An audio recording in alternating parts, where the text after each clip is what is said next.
ಕಾರವಾರ ನಗರದ ಶ್ರೀ ಕುಂಟಿಮಾಮಾಯಿ ದೇವರ 35ನೇ ಜಾತ್ರಾ ಮಹೋತ್ಸವ ವಿಜೃಂಭಣೆಯಿಂದ ಸಂಪನ್ನಗೊಂಡಿತು.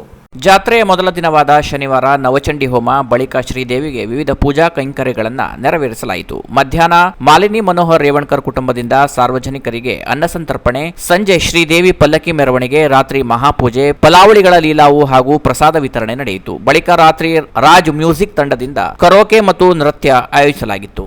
ಎರಡನೇ ದಿನವಾದ ಭಾನುವಾರ ಶ್ರೀದೇವಿಗೆ ಪಂಚಾಮೃತ ಅಭಿಷೇಕ, ಅರ್ಚನೆ, ಅನ್ನ ನೈವೇದ್ಯ, ಮಹಾಪೂಜೆ ಮತ್ತು ಪ್ರಸಾದ ವಿತರಣೆ ನಡೆಯಿತು. ಈ 2 ದಿನಗಳ ಜಾತ್ರಾ ಮಹೋತ್ಸವದಲ್ಲಿ ಸಾವಿರಾರು ಭಕ್ತರು ಪಾಲ್ಗೊಂಡು ಪುನೀತರಾದರು. ಶ್ರೀ ಕುಂಟಿಮಾಮಾಯಿ ದೇವಸ್ಥಾನದ ಅಧ್ಯಕ್ಷರು, ಸರ್ವ ಸದಸ್ಯರು, ಆಡಳಿತ ಮಂಡಳಿ ಹಾಗೂ ಸ್ಥಳೀಯ ಭಕ್ತಾದಿಗಳಿಗೆ ಯಾವುದೇ ಸಮಸ್ಯೆ ಆಗದಂತೆ ಅಚ್ಚುಕಟ್ಟಾಗಿ ವ್ಯವಸ್ಥೆ ಮಾಡಿದ್ದರು.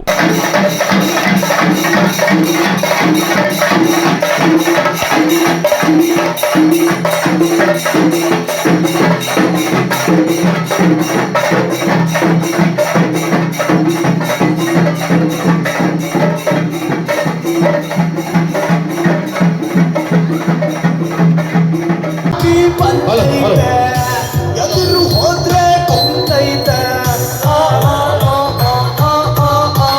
ನೋಡು.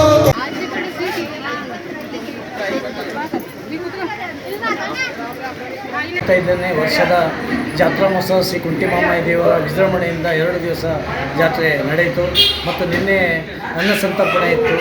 ಬಹಳಷ್ಟು ಜನ ಸಾರ್ವಜನಿಕರು ದೇವರ ಪ್ರಸಾದವನ್ನು ಸ್ವೀಕಾರ ಮಾಡಿ ಹೋಗಿದ್ದಾರೆ ಮತ್ತು ಸಂಜೆಗೆ ಆರ್ಕೆಸ್ಟ್ರಾ ಸಂಗೀತ ಕಾರ್ಯಕ್ರಮ ಇತ್ತು. ಎಲ್ಲ ವೀಕ್ಷಣೆ ಮಾಡಿ ಹೋಗಿದ್ದಾರೆ. ಇವತ್ತೇ ಕೊನೆಯ ದಿನ. ಭಾಳಷ್ಟು ಸಾರ್ವಜನಿಕರು ಸಪೋರ್ಟ್ ಮಾಡಿದ್ದಾರೆ ಮತ್ತು ಸರ್ವ ಸದಸ್ಯರು, ಅಧ್ಯಕ್ಷರು ಭಾಳ ಮುತುವರ್ಜಿಯಾಗಿ ಕೆಲಸವನ್ನು ಮಾಡಿದ್ದಾರೆ. ಆದ್ದರಿಂದ ಎಲ್ಲರಿಗೂ ಸಾರ್ವಜನಿಕರಿಗೆ ಒಳ್ಳೆಯದಾಗಲಿ ಅಂತ ನಾವು ಈ ಸಮಯದಲ್ಲಿ.